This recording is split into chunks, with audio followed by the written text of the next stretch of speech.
नमस्ते बच्चों, my self Jaiswal sir. हम पढ़ रहे हैं class 10th science chapter heredity and evolution.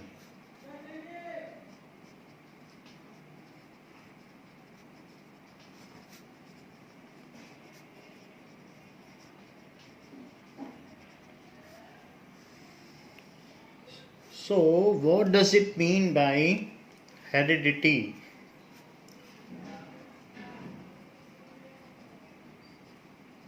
We inherit many of the features from our parents, like we have 5 fingers and our parents also have 5 fingers, and whatever is our physical character appearance, that is all we get from our parents. Many of us look like our parents. Our eyes, our nose, it resembles from either our father और mother और सम maternal relative और paternal relative. तो हमारी आँख कान नाक ये किसी न किसी से मिलते हैं और हम उनसे ये एक सारे करेक्टर इनहेरिट करते हैं। So what does it mean by heredity? The transmission of characters. The transmission of characters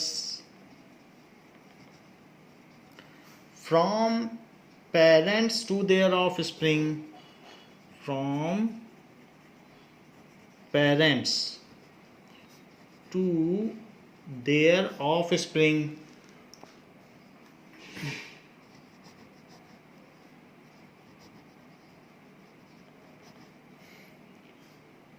is called heredity.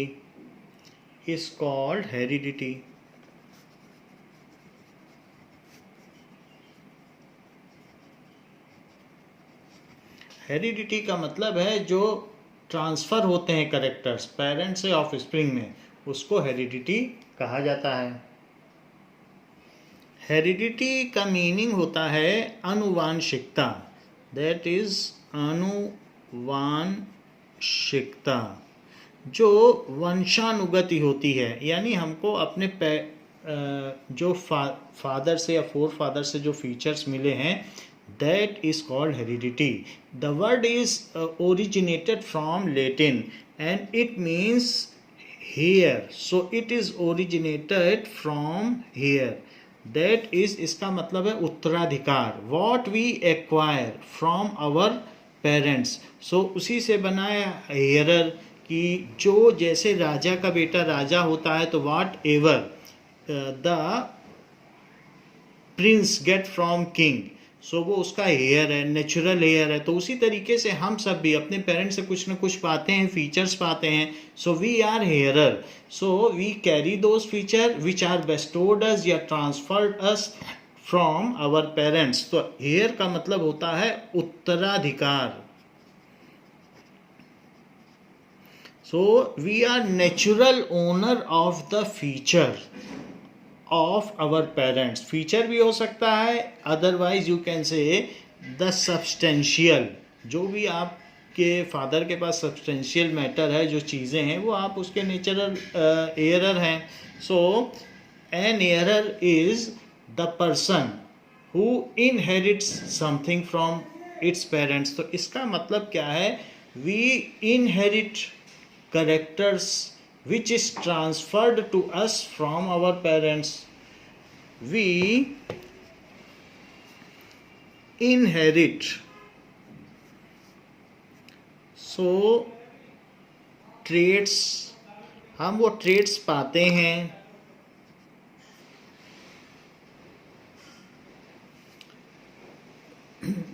transferred to us from our parents. Transferred to us from our parents. So this process of transferring traits is also known as inheritance. This process of transferring या transfer of traits from parents to offspring, transferring traits, traits भी कह सकते हो, characters भी कह सकते हो, कुछ भी कह सकते हो, क्योंकि ये जो फीचर्स हैं हमारी बॉडी में, हमारी आँख कैसी है, नाक कैसी है, फिंगर्स कितनी हैं, फिंगर्स कैसी हैं, so these are hanged ear lobed हैं कि अटैच्ड ईयर लोब्ड हैं, रोल्ड टंग है या फिर फ्लैट टंग है, ये करेक्टर्स होते हैं. सो जो भी process of transferring traits from one generation to next generation is called inheritance. From one generation to next generation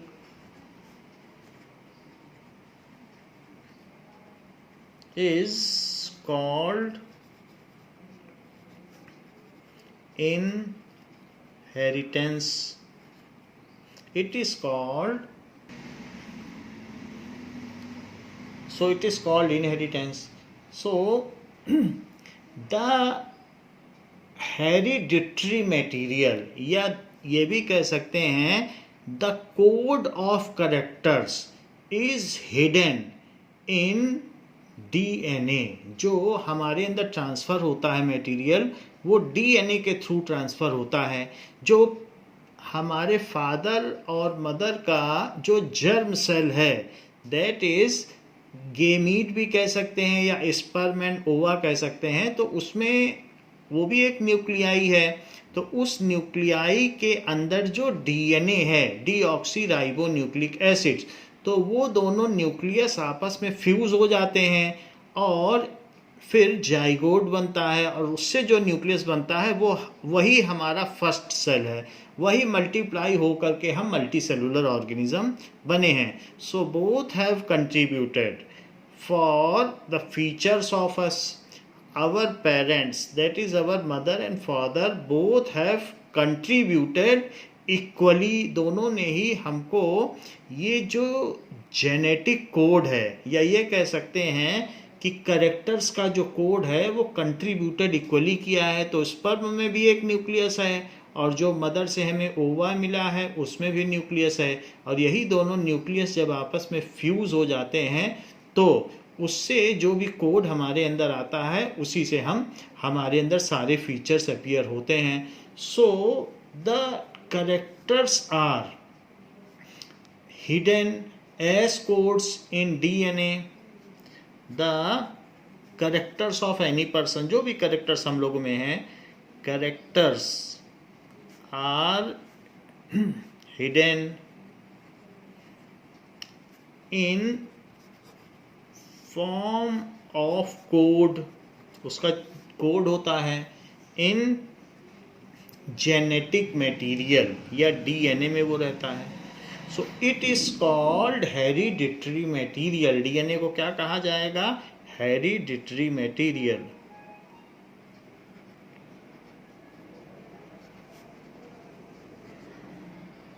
material तो हेरिडिटरी मटेरियल कहा जाएगा. अब जरा देखें, ये तो बात हो गई कि इनहेरिटेंस क्या है और हेरिडिटी क्या है. हेरिडिटी में आप ये देख लीजिए कि जो डॉग का बच्चा है वो डॉग का ऑफस्प्रिंग डॉग बनता है, कैट का ऑफस्प्रिंग कैट बनता है. तो इस तरीके से, and it has mixed feature of father and mother. हम लोगों में भी मिक्स्ड फीचर है. Some of our face features और body features are resembling with mother and some are from father. तो इस तरीके से हमें मिक्स्ड फीचर होता है. तो ये जिसका जो भी कोड है वो डीएनए में होता है. Let us understand what is DNA and how the code is hidden in it. तो डीएनए क्या है? डीएनए, इट इज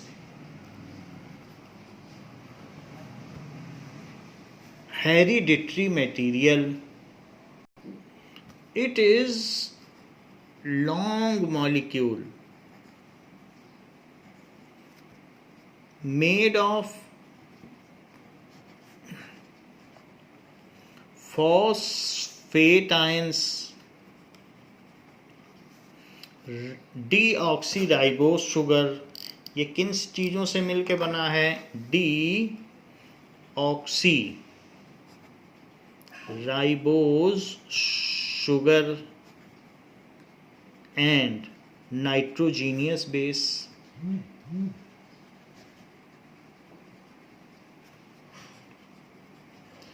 इन सब चीज़ों से मिलकर बना है. It contains genetic code. Genetic code यानी हमारा जो भी फीचर है वो एक जीन से डिटरमाइन होता है. जैसे हमारे हैंग ईयर लोब हैं तो उसको कंट्रोल करने वाला एक फैक्टर है वो जीन. वो भी डीएनए का एक लॉन्ग सेगमेंट है, उसी को हम जीन कहते हैं. सो जो भी जेनेटिक कोड है, जो भी हमारे फीचर्स हैं, उसका डिटर्मिनेशन जीन करता है और वो कोड डीएनए में होता है. So it contains genetic code for our features. It contains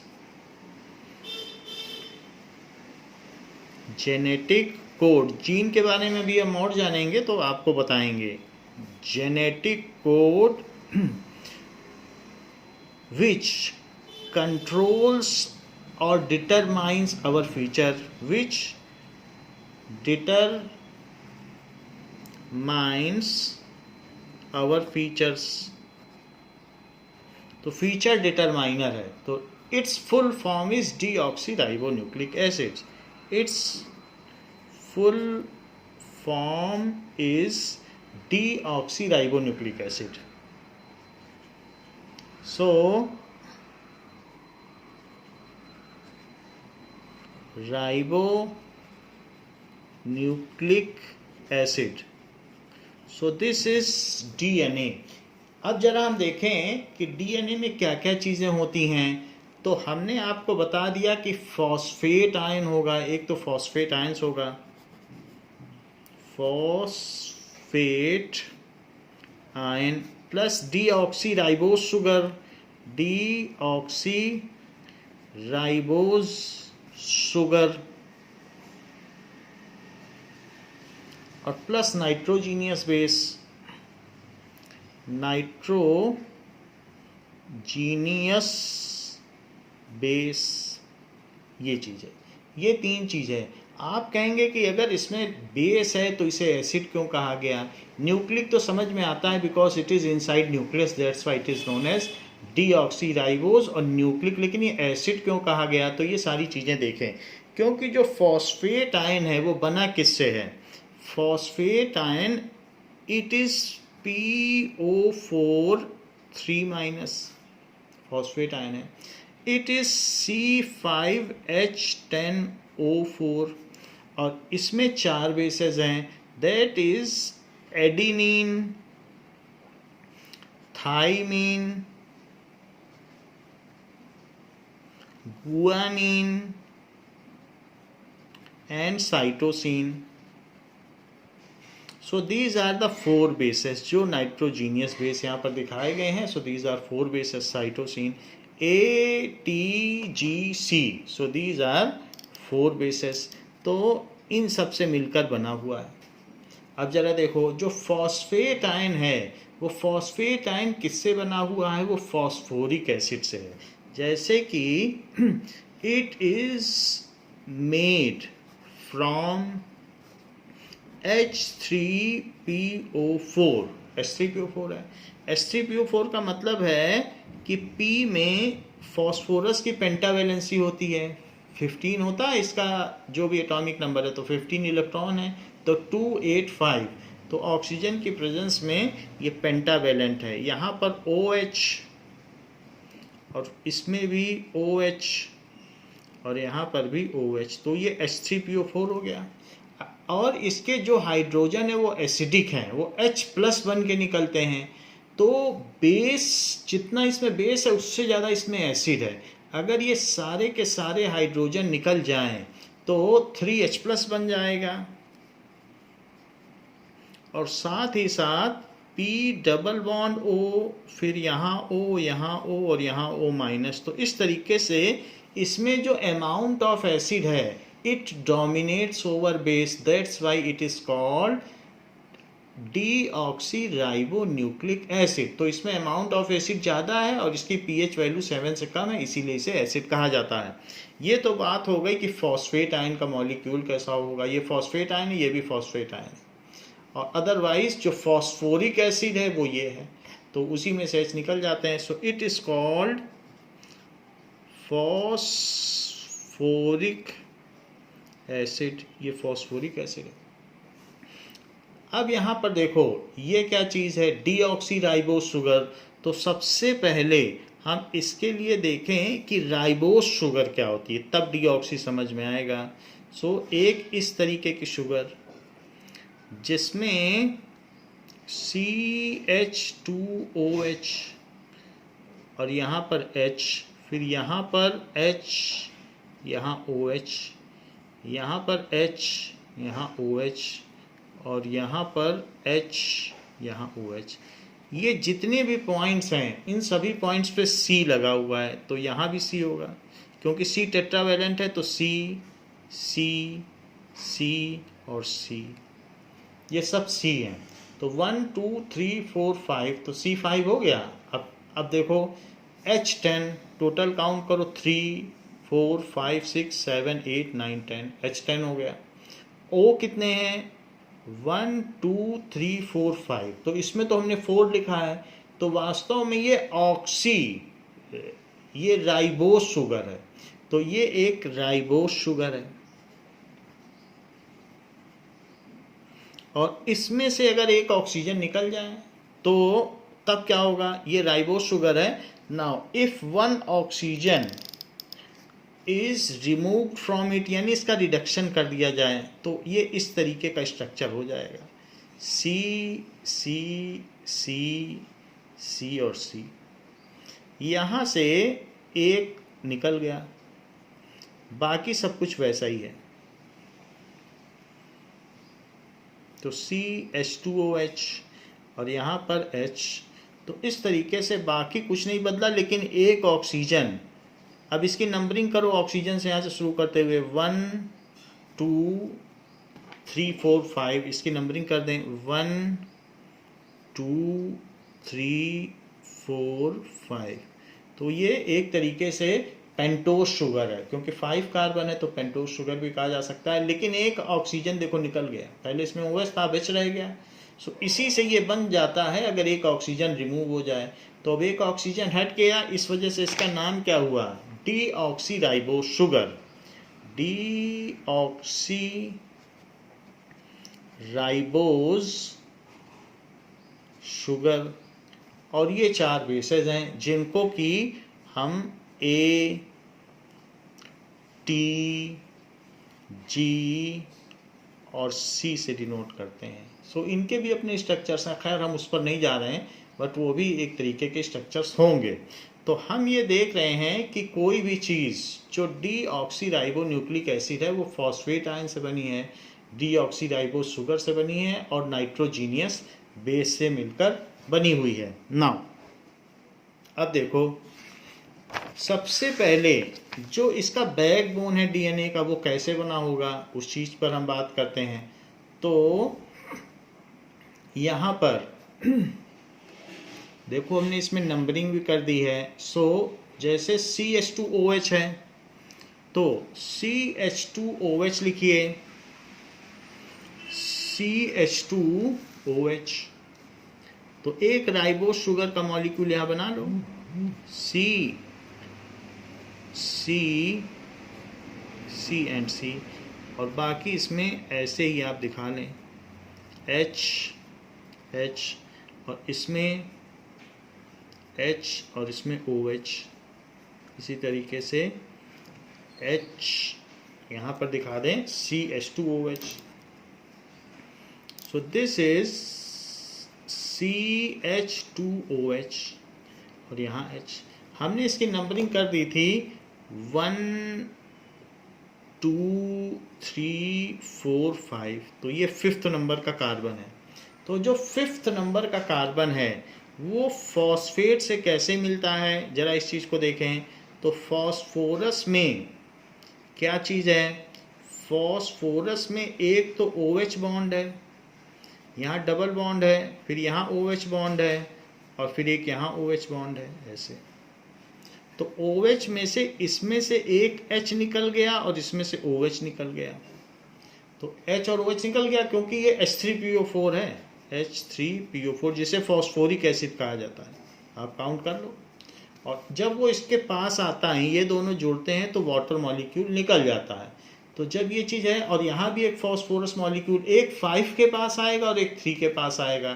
तो जो 3 के पास आएगा उसका भी यही हाल होता है। तो POH और यहाँ पर भी OH और एक यहाँ पर भी OH और यहाँ डबल बॉन्ड हो। तो यहाँ पर भी वही बात हुई कि ये, क्योंकि फॉस्फोरिक एसिड है तो ये सिर्फ H निकालेगा, क्योंकि एसिड है तो H ही निकालेगा। तो ये भी आया, तो ये दोनों, एक शुगर के उधर भी फॉस्फोरिक एसिड, एक शुगर के इधर भी फॉस्फोरिक एसिड। और अब इसके बाद इसके नीचे आ जाओ तो फिर एक राइबोस शुगर होगी। तो राइबोस शुगर जो होगी वो कैसी होगी, फिर यहाँ पर C C C C ऐसे हो जाएगा। और यहाँ H OH H H, यहाँ HH होगा क्योंकि ये डीऑक्सीराइबोज है। H OH और यहाँ पर क्या होगा, दैट इज CH2OH और यहाँ पर H। तो आपने देखा कि इसमें भी अब यही बात होगी, फॉस्फेट के उधर शुगर, फॉस्फेट के इधर शुगर और इधर फिर से वाटर मॉलिक्यूल निकल गया। तो इस तरीके से ये वाटर मॉलिक्यूल इसमें निकल गया। तो अब ऐसे बनती चली जाएगी, एक लॉन्ग चेन बन जाएगी। DNA is a long chain. तो अब यहाँ पर कैसी चेन बनेगी, जरा इस चीज़ को हम देखें। ये जो यहाँ से इस तरीके से वाटर मॉलिक्यूल निकल रहा है तो कैसी चेन बनेगी, और ऊपर भी यही काम होगा। तो अब वहाँ से भी एक इसमें से H निकलेगा, फॉस्फेट से सिर्फ H निकलता है, ध्यान रखना। और ये जो राइबोस शुगर है, राइबोस शुगर से OH निकलता है, ये डीऑक्सीराइबोस शुगर है। तो phosphoric acid, deoxyribose sugar. Phosphoric acid को फॉस्फेट भी बोल सकते हो, क्योंकि जब हमारे ये न्यूक्लियस में रहेगा तो वहाँ H मॉलिक्यूल फ्री होते हैं, वो आसानी से निकल जाते हैं। अब जरा चेक करें, तो यहाँ पर P डबल बॉन्ड हो, फिर यहाँ से O है और वो भी ऊपर में किसी से जुड़ जाएगा, दूसरी राइबोस शुगर से। यहाँ पर OH आयन है, मर्जी हो OH आयन लिखो और नहीं तो O माइनस लिख लो, ये H फ्री है, जब मर्जी इसको जाना हो जा सकता है। फिर और नीचे आओ, और नीचे आने पे इस पे O है, वो O दिखाओ, और फिर वो O इससे जुड़ जाएगा, किससे, CH2 से, क्योंकि H2O निकल गया है। और नीचे आओ, अब ये शुगर दिखाओ, शुगर को सिर्फ सिंबॉलिकली ऐसे दिखाओ। फिर इसके बाद और नीचे आइए, तो इस वाले से जुड़ा, ध्यान दीजिएगा, 3 वाले से। ये कौन सा था, 5 वाले से ऊपर जुड़ा और 3 वाले से नीचे। तो यहाँ पर फिर से O से जुड़ा, फिर और नीचे आइए, तो और नीचे ये देखिए O से जुड़ा, यही O जुड़ जाएगा। फिर P डबल बॉन्ड O, फिर यहाँ पर OH, मर्जी हो ये रहे, मर्जी हो चला जाए, H के ऊपर कोई प्रतिबंध नहीं है। फिर और नीचे आइए, तो इसके नीचे O, उस और नीचे आइए, तो और नीचे क्या है, O किसके साथ अब बॉन्ड बना लेगा, H2O निकल गया, तो CH2 क्यों बना लेगा, क्योंकि ऐसा करेगा तो ही उसके 4 बॉन्ड पूरे होंगे, वो टेट्रावेलेंट है। तो इनको छोड़ रहा है OH को, तो फिर किसी न किसी को तो पकड़ेगा, अदरवाइज टेट्रावेलेंसी डिस्टर्ब हो जाएगी। तो इस तरीके से यहाँ पर एक फिर से बॉन्ड बन गया। तो आपने देख लिया, एक बैकबोन बनती चली गई।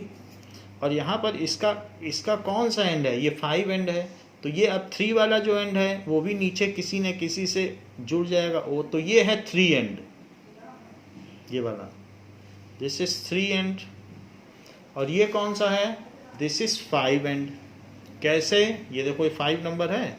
तो जो DNA मॉलिक्यूल है उसमें राइबोस फॉस्फेट ऐसे जुड़ता चला जाता है, और एक लॉन्ग, ये एक स्ट्रक्चर या स्ट्रैंड बन गया है। It is a long strand जिसका एक एंड 5 एंड है, 5 एंड है, उधर 5 चल रहा है, और इधर नीचे चलोगे तो ये 3 एंड मिलेगा, क्योंकि यहाँ पर है लास्ट एंड।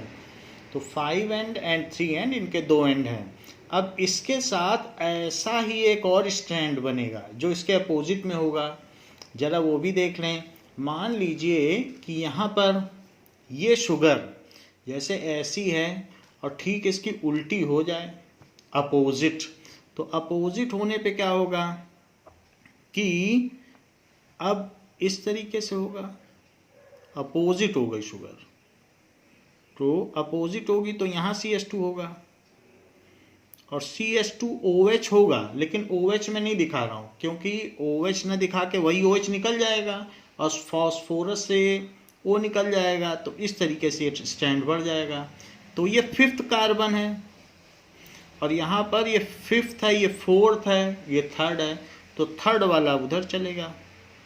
और थर्ड वाले में तो क्या होता है कि जो सीधा होता है वो O से जुड़ जाता है, क्योंकि थर्ड में यहाँ OH था तो इसका OH निकल गया और ये O से जुड़ गया, O से जुड़ गया, फिर ये P से जुड़ा होगा, फॉस्फेट में एक डबल बॉन्ड, तो डबल बॉन्ड अंदर की ओर दिखा दें और बाहर की ओर दिखा दें OH, फिर उस H की मर्जी, जब रुकना चाहे रुके, जाना हो आ जाए वो आ जा सकता है, इट इज़ फ्री, क्योंकि एसिडिक है वो। और साथ में डबल बॉन्ड O, उस फॉस्फोरस में एक और OH है, तो वो OH फिर से अब क्या होगा कि ऐसा ही काम दूसरा होगा कि उसमें जुड़ा होगा, तो जैसे हमने यहाँ CH2 किया है तो ऐसे फिर से आप CH2 बनाओ, जस्ट उसकी उल्टी चेन बना रहे हैं, इसमें O ऊपर और उसमें नीचे, यही चीज़ पलट दो यहाँ पे, सीधी सी बात, इसी चीज़ को आप पलट दो और कुछ नहीं कर रहा हूँ। तो देख लो पलट दिया, पूरा का पूरा धागा पलट दो, तो CH2, तो CH2 कहाँ जुड़ा रहता है, तो आप जानते हैं कि डीऑक्सीराइबोस का किस तरीके का स्ट्रक्चर है, तो ये चीज़ ये हो गई, CH2 इसमें जुड़ा है। और फिर और ऊपर आइए, नाउ ये इसमें जुड़ा हुआ है, फिर यहाँ से तो इसमें OH रहता है क्योंकि ये 5th है, फिर ये 4th है और फिर 3, तो 3 वाले एंड पर OH है, वो OH पूरा निकल जाएगा और फॉस्फेट का O रह जाएगा, जैसे कि यहाँ पर हमने दिखाया है। तो O, फिर यहाँ P में बाहर की ओर OH है, H चाहे तो निकल जाए, मर्जी हो रह ले, और इस तरीके से फिर ये O और ये भी जुड़ेगा।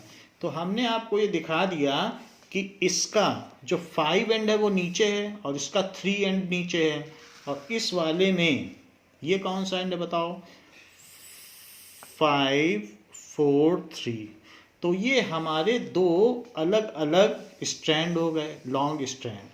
अब इन पर क्या होगा कि इन्हीं राइबोस शुगर पर एक एडेनिन जुड़ जाएगा, तो एडेनिन जुड़ जाएगा तो एडेनिन का कुछ न कुछ इस तरीके का स्ट्रक्चर होगा, जैसे कि ये स्ट्रक्चर होगा, ये तो ये एडेनिन है, एडेनिन।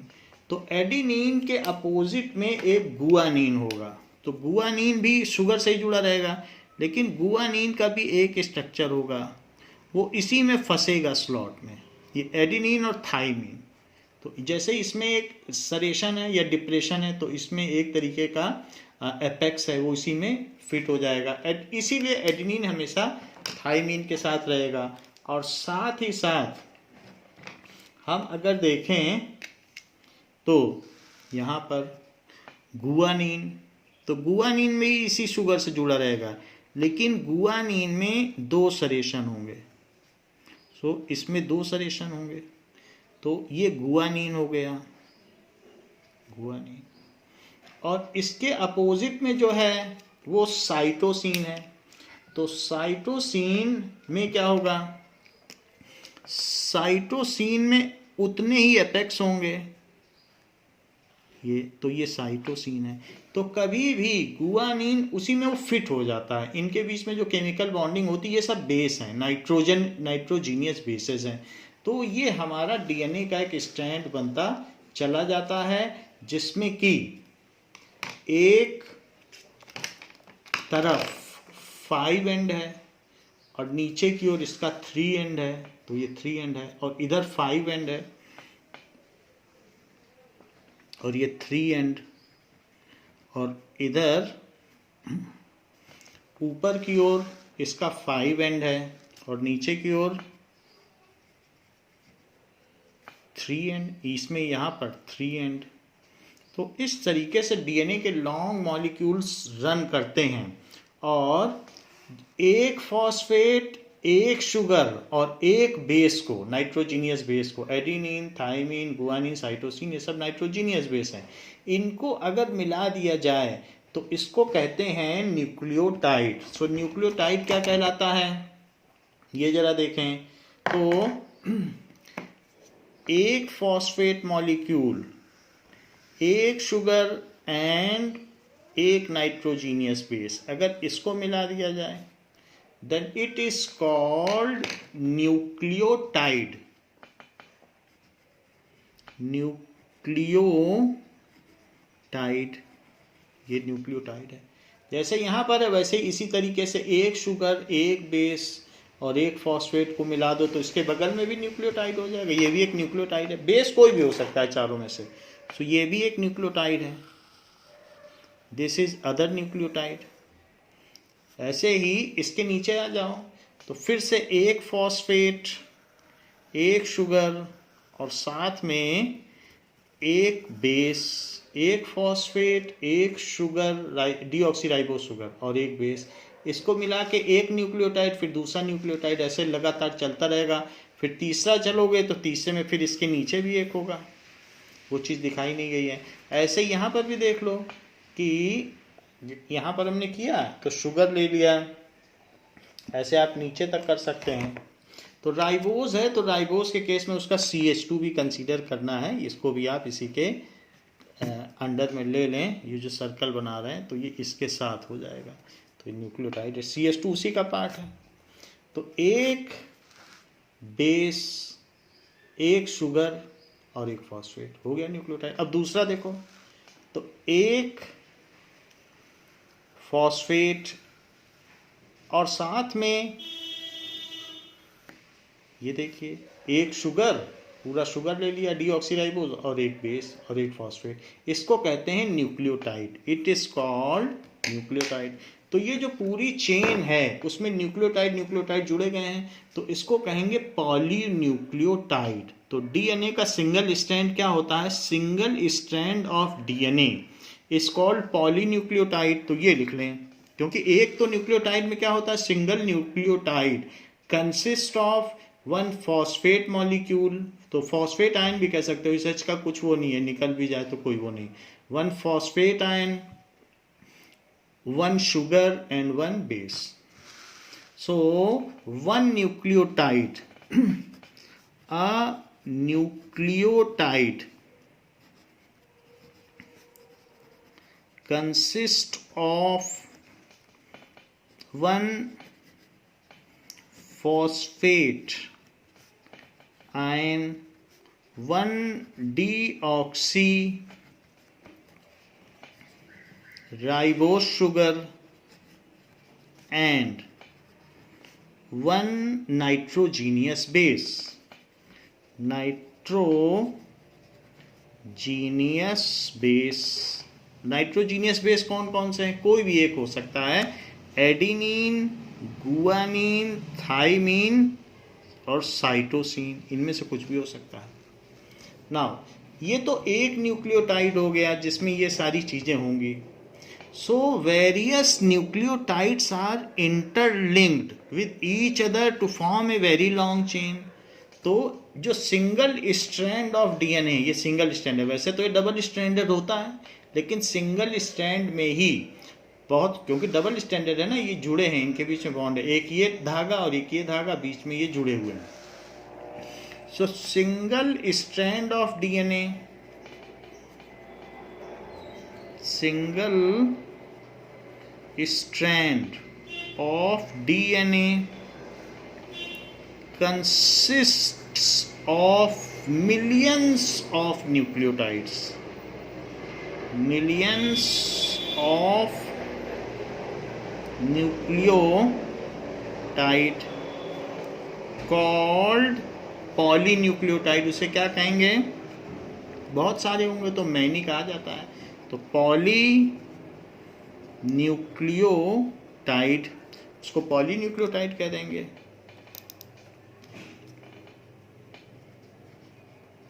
सिंगल स्ट्रैंड में बहुत सारे न्यूक्लियोटाइड होते हैं। टू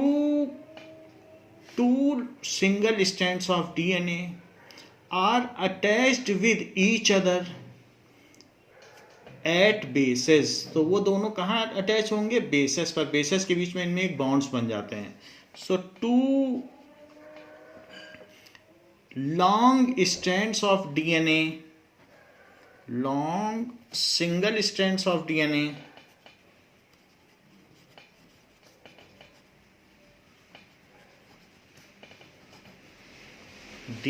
तो डीऑक्सीराइबोन्यूक्लिक एसिड के जो दो लॉन्ग स्ट्रैंड होंगे वो ऐसे होंगे 3 end to 5 end and 5 end to 3 end. So 3 end to 5 and 5 to 3 end ऐसे जुड़े रहेंगे जैसे हमने ऊपर बताया. Are interlinked with each other, ये bonded with each other, are bonded with each other eight bases. ये बेस है. Eight bases. Adenine is linked with या bonded with thymine base. Adenine is bonded with thymine base. तो adenine किससे जुड़ा हुआ है? Thymine base. And guanine is linked with, bonded with cytosine base. Guanine is linked with cytosine base. ऐसा कहा गया. अब जरा देखें कि जो डीएनए का स्ट्रक्चर होगा वो कैसा होगा. स्ट्रक्चर ऑफ डीएनए, तो डीएनए के स्ट्रक्चर में मान लीजिए ये इसकी बैकबोन है. तो बैकबोन किसकी बनी हुई है? हमको मालूम है बैकबोन में राइबोस शुगर है और साथ ही साथ में फॉस्फेट आयंस हैं. तो ये एक तरीके की बैकबोन है. और इसी में एडिनिन, गुआनिन, साइटोसिन और थाइमिन वो सारे के सारे बेसेस बने हुए हैं. तो अब जरा देखें.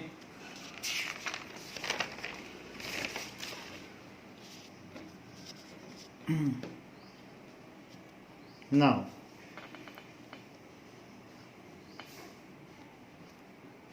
एडिनिन, जैसे मान लीजिए इसका ये जरूरी नहीं है कि एडिनिन के बाद गुआनिन ही आएगा. ये एक सीरीज है. तो एडिनिन अगर आएगा तो उसके अपोजिट में यहाँ पर एडिनिन आ गया तो यहाँ पर आ जाएगा थाइमीन.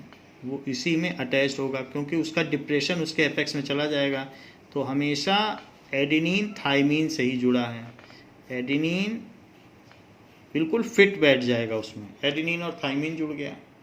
ऐसे ही कभी ऐसा भी हो सकता है कि यहाँ थाइमीन आ जाए. तो यहाँ पर अगर थाइमीन आ जाए तो फिर उधर एडेनिन आ जाएगा. कोई भी चीज़ किधर भी हो सकती है क्योंकि ये दोनों स्ट्रैंड हैं. तो स्ट्रैंड होने की वजह से दे में ऑक्यूपाई एनी पोजीशन. और ऐसे ही गुआनिन और साइटोसिन,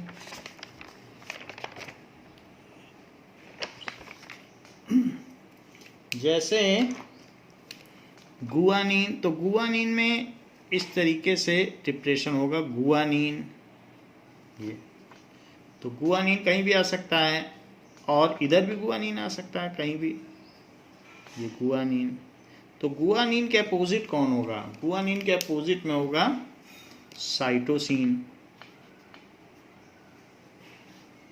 ये साइटोसिन, यहाँ पर भी यही चीज़ होगा. तो ये चीज़ कही जा सकती है कि the conjugate base of adenine is thymine and conjugate base of guanine is cytosine. Now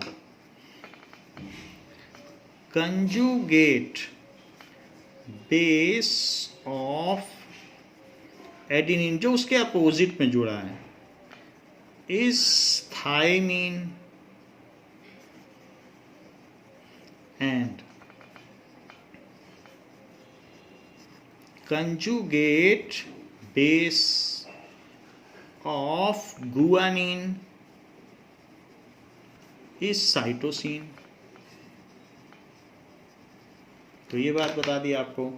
अब इनका जो डबल स्ट्रैंडेड स्ट्रक्चर है, ये डबल स्ट्रैंडेड है, इसको हम और सिंपल कर सकते हैं। मान लीजिए इसको सिंपली ऐसे ही ऐसे दिखाएं, इसको सिंबॉलिक फॉर्म में ऐसे ऐसे दिखा सकते हैं। They run parallel to each other and if it is twisted, अगर इसकी ट्विस्टिंग कर लो तो ट्विस्टिंग अगर कर लोगे तो फिर ये और ट्विस्टिंग होने के बाद ये इसका ऐसा स्ट्रक्चर हो जाएगा। जैसे कोई रोप की लैडर है और उसको नीचे से मोड़ना शुरू करो, ऐसे मोड़ना शुरू करो तो ये ऐसे मुड़ती चली जाएगी। ये डीएनए का जो डबल स्ट्रैंडेड स्ट्रक्चर है, फर्दर उसके जो लैडर्स हैं वो ऐसे मुड़ते चले जाते हैं, ऐसे मुड़ते चले जाते हैं। So DNA is double stranded helical structure. तो इसका इस तरीके से हेलिकल स्ट्रक्चर होता है। हेलिकल का मतलब है जैसे स्प्रिंग होती है तो ये इसको कहते हैं हेलिक्स, तो ऐसा ही इसका स्ट्रक्चर होगा। ये डीएनए है, पॉलीन्यूक्लियोटाइड का 2 स्ट्रैंड होता है तो double stranded helical structure. DNA is double stranded helical structure and very long in length। इसकी लेंथ बहुत बड़ी होती है। very long का मतलब कई कई miles, so very long in length, ये चीज है। तो ये डीएनए का स्ट्रैंड है, डीएनए मॉलिक्यूल। बट ये बहुत ही लंबा होगा। अब देखें तो डीएनए का स्ट्रक्चर किस तरीके का होगा, ये इस तरीके से होगा। तो इसमें हाफ एडिनिन फिर हाफ उसका थायमीन, तो 2 कंजुगेट बेसेस आपस में जुड़े हुए होंगे और इस तरीके से जैसे स्प्रिंग चलती है ये इस तरीके से पैरेलल में रन करेगा। सो it is spring like structure, तो हेलिकल स्ट्रक्चर है। आप एक सीधी लेडर को ट्विस्ट कर दें तो उससे जो बनेगा वो यही चीज बनेगी। तो इस तरीके का स्ट्रक्चर है। Now we can see what is their sequence. जैसे इनका अलग अलग सीक्वेंस है, एडिनिन, गुआनिन, साइटोसिन, ये अलग अलग कलर के हैं तो उनका सिंबल यहाँ दिखाया गया है कि किसका क्या क्या मीनिंग है। तो एडिनिन और थायमीन कंजुगेट हैं, जैसे येलो और पर्पल, और जो रेड है उसके अपोजिट में ब्लू है, हर जगह ऐसा ही है। तो इसमें जेनेटिक कोड है, ये रखता है कि हमारे अंदर कैसे फीचर्स आएंगे। तो डीएनए में सारे कोड हैं, किस तरीके से एडिनिन के बाद थायमीन आएगा कि 2 थायमीन आ जाएंगे, फिर गुआनिन, साइटोसिन, ATCG ऐसे चलता चला जाएगा। तो उसी के बेसिस पर हमारे अंदर प्रोटीन बनते हैं, और जो प्रोटीन जैसे बनते हैं, प्रोटीन ही स्ट्रक्चरल प्रोटीन होते हैं, हमको स्ट्रक्चर देते हैं तो हमको फीचर्स देते हैं। तो इसके अंदर प्रोटीन बनाने का फॉर्मूला है या कोड है जो एडिनिन, गुआनिन, साइटोसिन, थायमीन के फॉर्म में है। बाकी ये शुगर आपको दिख रही है, शुगर है और फॉस्फेट मॉलिक्यूल, इससे इसका बैकबोन बना हुआ है। इसी तरीके से यहाँ पर भी यही चीज़ बन गई है। तो हमने आपको बता दिया कि न्यूक्लियोटाइड क्या होता है, एक शुगर, एक फॉस्फेट मॉलिक्यूल और एक बेस से न्यूक्लियोटाइड बनता है। अब इसकी बहुत लंबी श्रृंखला, डीएनए का बहुत लंबा स्ट्रैंड जिससे हमारा एक फीचर डिसाइड होता हो, उसको जीन कहते हैं। यानी कि एक लंबा हो सकता है, ये काफ़ी लंबा हो, 2 किलोमीटर लंबा, इतना लंबा स्ट्रैंड जिससे कोई प्रोटीन बनता हो, तो उसको जीन कहते हैं। So the strand, the segment of DNA which decides one trait in us is called gene. जैसे किसी का हैंग ईयर लोब है तो उसका जीन अलग है, और किसी की जो ईयर लोब है वो अटैच्ड है अगर उसकी बॉडी से, तो उसका जीन अलग है, तो कहेंगे ये जीन की वजह से, उसमें हम कुछ नहीं कर सकते, सर्जरी नहीं कर सकते हैं। ऐसे किसी की आइरिस, आँखों की जो पुतली का रंग ब्लू हो सकता है, या ग्रीन हो सकता है, या ब्लैक हो सकता है, या ब्राउन हो सकता है, it is determined by gene. तो किसका जीन कैसा है, ये चीज़ न्यूक्लियस के अंदर है। तो न्यूक्लियस के अंदर में ये चीज़ है और यही चीज़ हमको मिली है। तो एक स्पर्म हमको मिला है फादर से और ओवा मिला है मदर से, और वही दोनों मिलके जाइगोट बने हैं। तो उन दोनों में डीएनए था, and that DNA has contributed to determine the features in us. तो इसीलिए ये सारा जीन इसमें है। और कई जीन्स होते हैं, डीएनए बहुत बड़ा होता है इस टाइम, तो कम से कम 20-20 हज़ार जीन्स होते हैं जो हमें हमारे अंदर फीचर डिटरमाइन करते हैं, इससे ज़्यादा भी हो सकते हैं। तो ये हो गया लॉन्ग स्टैंड, अभी डेफिनेशन लिखा देंगे। Long stand of DNA which determines a single trait in us is called one gene. तो ऐसे हमारी बॉडी का जो चेहरा है उसी में ही 15,000 जीन है जिससे हमारा चेहरे का फीचर डिसाइड होता है। तो ये डीएनए से इसमें कोडिंग पता चल जाती है, और हमारी बॉडी के हर सेल में वही डीएनए होगा। अगर हम अपना ब्लड का एक ड्रॉप दे दें किसी को, तो वो हमारे चेहरे का पता लगा लेगा कि कैसा है, क्योंकि उस सिंगल ड्रॉप ऑफ ब्लड में कितने आरबीसी, डब्ल्यूबीसी, प्लेटलेट्स होंगे, और वो सब सेल हैं। तो उन सभी सेल के न्यूक्लियस के अंदर डीएनए होगा, और एक भी डीएनए खोल दिया जाए तो उसकी जो कंप्यूटर मैपिंग होगी उससे हमारा चेहरा पता चल जाएगा। कि मान लीजिए कहीं बर्गलरी हुई है या ऐसे कहीं सस्पेक्ट को पकड़ना है, तो चोर का पता लगाया जा सकता है। तो एक सेल भी अगर हमारी बॉडी का कहीं छूट जाता है क्राइम सीन पर, तो उससे पता लगाया जा सकता है कि हमारा फेस कैसा है। तो उसको डीएनए फिंगर प्रिंटिंग कहते हैं। और इसके अलावा हिरार्की का भी पता लगाया जा सकता है कि कौन किसका बेटा है, किसकी मदर कौन है। तो सही जो पेरेंट्स हैं जो क्लेम करते हैं अपने बच्चों को, तो डीएनए फिंगर प्रिंटिंग से ये पता लगाया जा सकता है। अब यही डीएनए जब धीरे धीरे क्वाइल अप होता है, पहले तो आपस में ये हेलिक्स है ही है, आपको हेलिक्स दिखाया था, तो ये क्वाइल अप हो करके एक प्रोटीन होता है कॉल्ड हिस्टोन।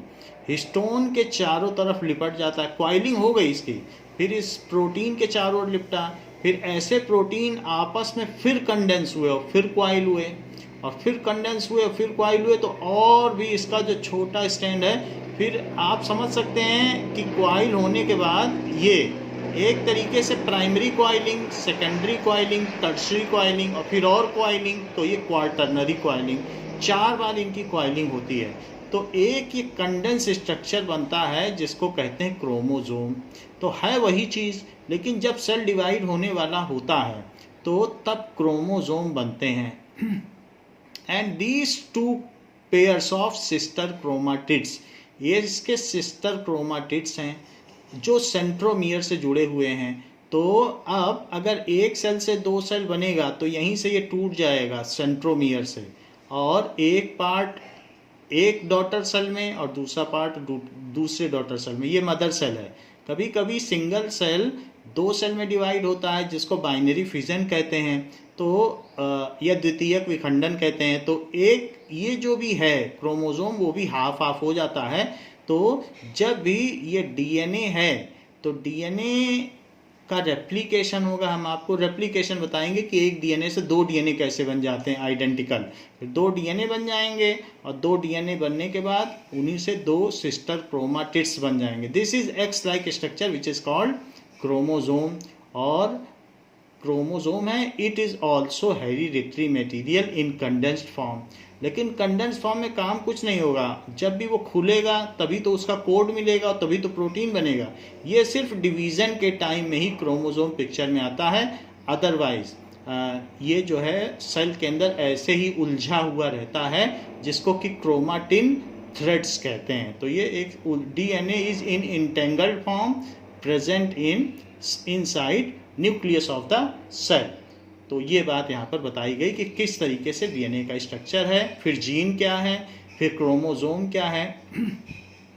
एक क्रोमोजोम में 2000 या 2000 से ऊपर जीन होते हैं। इसका एक सेगमेंट होता है, पर्टिकुलर सेगमेंट, क्योंकि वो जीन है तो वो यहाँ पर उलझा हुआ रहेगा। तो उस पोर्शन से हमारी आइज डिसाइड होती है, किसी से लिप्स का शेप डिसाइड होता है, किसी से नोज का शेप, कि कॉन्वेक्स है या कॉनकेव है, वो सब डिसाइड होता है। तो इस तरीके से हम देख रहे हैं कि when DNA get condensed after primary, secondary, tertiary and quaternary coiling, it forms chromosomes. Chromosomes come in picture when there is the cell division about to take place. तो ये बात हो गई कि क्रोमोसोम क्या होता है।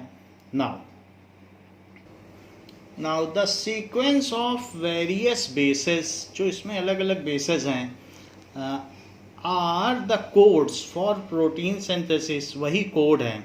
तो sequence of various bases in single strand भी पता है तो आप उसका अपोजिट बना सकते हैं, क्योंकि ए के अपोजिट टी ही लगेगा और टी के अपोजिट ए और सी के अपोजिट जी लगेगा। So sequence of various bases in single strand, क्योंकि उसका कंजुगेट ही इधर लगेगा। सिंगल स्ट्रैंड, तो जैसे A T G ji C T A ऐसे चलता चला जाए, तो हम इसका अपोजिट बना सकते हैं कि इसके अपोजिट क्या लगेगा। तो वो हम दिखा सकते हैं T T A C C G A T, क्योंकि अपोजिट लगाते जाओ, थायमीन थायमीन, फिर adenine, cytosine cytosine, guanine, adenine, thymine, तो दूसरा स्ट्रैंड भी बन जाएगा। So sequence of various bases in single strand is the code, यही द फॉर्म ऑफ कोड है, form of code which is involved in protein synthesis.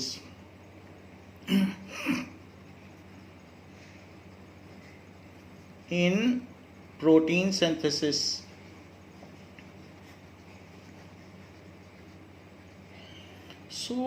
हमारी body में जितने भी प्रोटीन बनते हैं, चाहे वो स्ट्रक्चरल प्रोटीन हो, हार्मोनल प्रोटीन हो, या फिर जो भी हमारी बॉडी में कैटालिटिक प्रोटीन हो, जो रिएक्शंस होते हैं बायोकेमिकल, उन सभी के कोड डीएनए से मिलते हैं। न्यूक्लियस के अंदर जो क्रोमोसोम है और क्रोमोसोम के अंदर जो डीएनए, उसी में कोड है।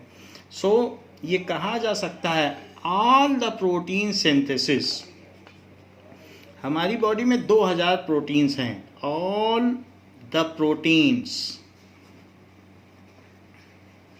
सिंथेसाइज्ड इन आवर बॉडी, कौन कौन से, जो हमें स्ट्रक्चर दें, जो हमें जेंडर दें। तो स्ट्रक्चरल प्रोटीन जो जेंडर डिटरमाइन करेगा उसको कहेंगे हार्मोनल प्रोटीन, कि फिंगर कितनी लंबी होंगी, हम कितने लंबे होंगे, ये सब हार्मोन्स डिसाइड करते हैं। तो हार्मोनल प्रोटीन, और इसके अलावा जो तीसरे तरीके के प्रोटीन होते हैं वो फंक्शनल प्रोटीन होते हैं, जो हमारी बॉडी में बायोकेमिकल रिएक्शन करते हैं। तो फंक्शनल प्रोटीन, तो 3 तरीके के प्रोटीन हैं।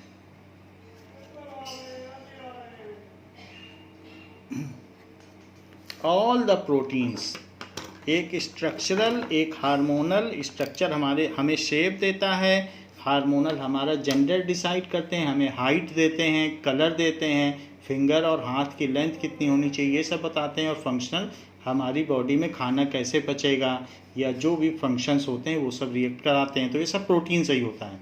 तो ये जो भी प्रोटीन के सिंथेसिस है, its code is hidden in DNA, are जो भी है synthesized in our body by the code of DNA, are synthesized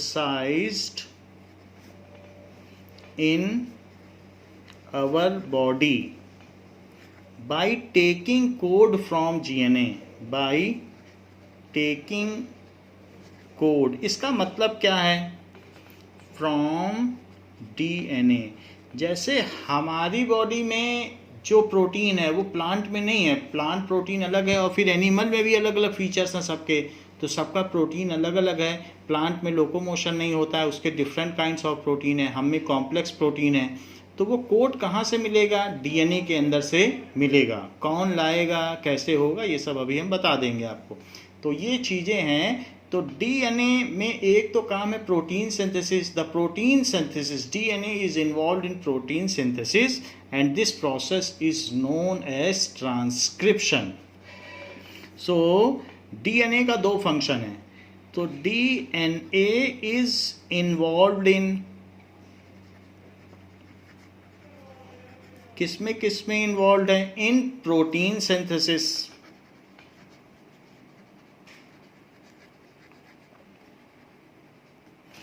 This is called transcription.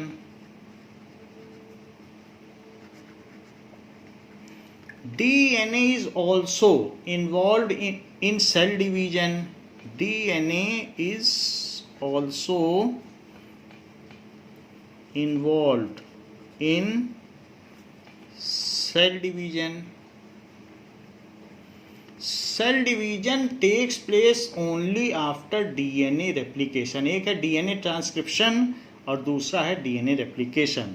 तो सेल डिवीजन तभी होगा अगर एक डीएनए से दो डीएनए बन जाएंगे. Cell division only takes place, तभी वो संभव है, takes place after DNA replication. DNA replication. So when one DNA molecule, long molecule of DNA subdivides into two identical DNA molecules, it is called DNA replication. So division of one DNA molecule, when DNA, हमने आपको बताया कि अगर एक चीज़ है तो उसके opposite वाली चीज़ लग जाएगी कंजुगेट और बन जाएगा. तो अगर हम इस चीज़ को यहाँ से ऐसे खोल दें तो उसके अपोजिट इधर भी लग जाएगा और उधर भी लग जाएगा, तो दो अलग अलग बन जाएंगे. तो इस तरीके से इसमें एक एंजाइम आता है स्ट्रिपेज, वो इसको तोड़ता चला जाता है और दो अलग अलग स्ट्रैंड बन जाते हैं. तो इसको कहते हैं DNA replication. So when DNA molecule, long molecule है ये,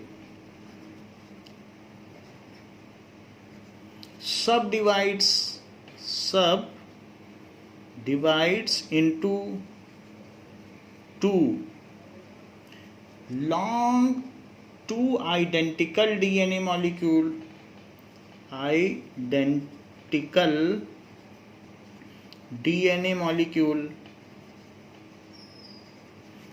it is called DNA replication. इस चीज को क्या कहेंगे? DNA replication.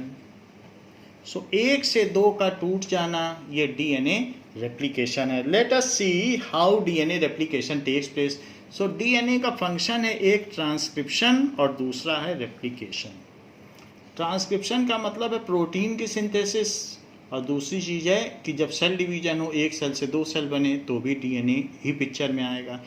नाउ जैसे कि डीएनए रेप्लिकेशन देखें, फिर ट्रांसक्रिप्शन. डीएनए रेप्लिकेशन, जैसे मान लीजिए एक ऐसे डीएनए का मॉलिक्यूल है, डबल स्ट्रैंडेड है, और फिर वो यहाँ पर ऐसे अलग अलग हो गया, ये खुल गया. तो खुलने पर इसमें क्या होगा?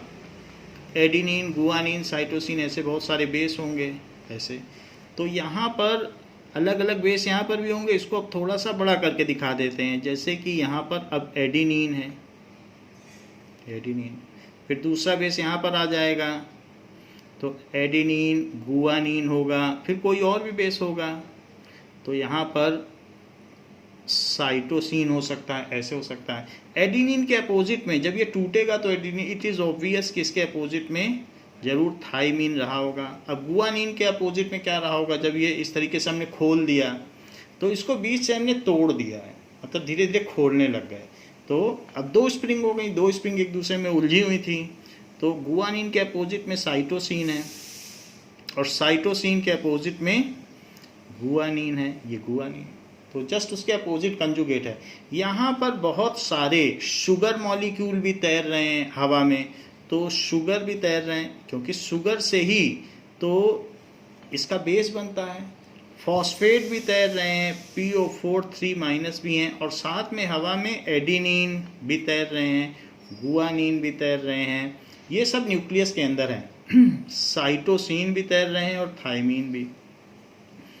तो ये सारे के सारे they are present floating inside nucleus. उसमें भी न्यूक्लियोप्लाज्म होता है, तो सब ऐसे बहुत सारे तैर रहे हैं चारों तरफ। एडिनिन, गुआनिन, साइटोसिन ऐसे तैर रहे हैं। तो दे कम नियरर, वो शुगर और इससे मिल करके एक इसके साथ साथ एक अल्टरनेट एक स्ट्रक्चर बना लेते हैं।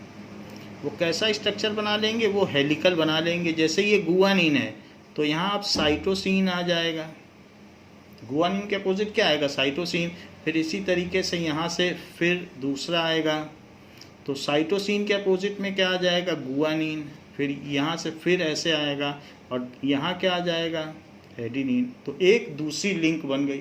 वो एक स्प्रिंग बनेगी, तो वो यहाँ पर दिखाई नहीं जा सकती, बट बनेगी वैसी आइडेंटिकल। ऐसे ही यहाँ पर भी साइटोसिन के अपोजिट में बेस और शुगर सब लेके बनेगी वैसी ही, क्योंकि उसके अपोजिट वाला बेस ही उससे जुड़ सकता है। एक में डिप्रेशन है, एक में एपेक्स है। तो साइटोसिन के अपोजिट में क्या जुड़ जाएगी? गुआनिन। तो गुआनिन जुड़ गई। फिर यहाँ से फिर साइटोसिन है, गुआनिन है, तो साइटोसिन जुड़ गई। फिर यहाँ से ऐसे ही यहाँ थायमीन जुड़ गई। तो धीरे धीरे दो सिमिलर बन जाएंगे, क्योंकि जो भी होगा उसके अपोजिट यहाँ भी जुड़ेगा, और इसी तरीके से थायमीन के अपोजिट एडिनिन। तो देखो अब क्या बन गया? AT GC GC CG CG बन गया। नहीं, बिल्कुल वही चीज़ बन गई। तो दो स्टैंड बन गए जैसे थे। फिर से पढ़ लो आप, इसमें देखो जो चीज़ थी वही बन गई। CG CG GC GC AT इसको कहते हैं DNA रेप्लिकेशन, कि एक इसमें एंजाइम है, वो उसको तोड़ता चला जाता है। So the enzyme involve in it is called stripase, जो स्ट्रिप कर दे, कैंची चला दे, स्ट्रिपेज एंजाइम है। स्ट्रिपेज एंजाइम इसको तोड़ेगा, और धीरे धीरे फिर यहाँ जो भी चीज़ें उससे दो बन जाएंगे। तो it is called DNA replication. So breaking of one DNA into two identical long stranded double stranded helical molecule is called DNA replication। तो ये हमने देख लिया DNA रेप्लिकेशन क्या होता है, DNA रेप्लिकेशन का क्या काम है, और कैसे ये सेल डिवीजन में हेल्प करता है, इसको हम नेक्स्ट क्लास में देखेंगे। इस क्लास के लिए बच्चों इतना ही। Thank you.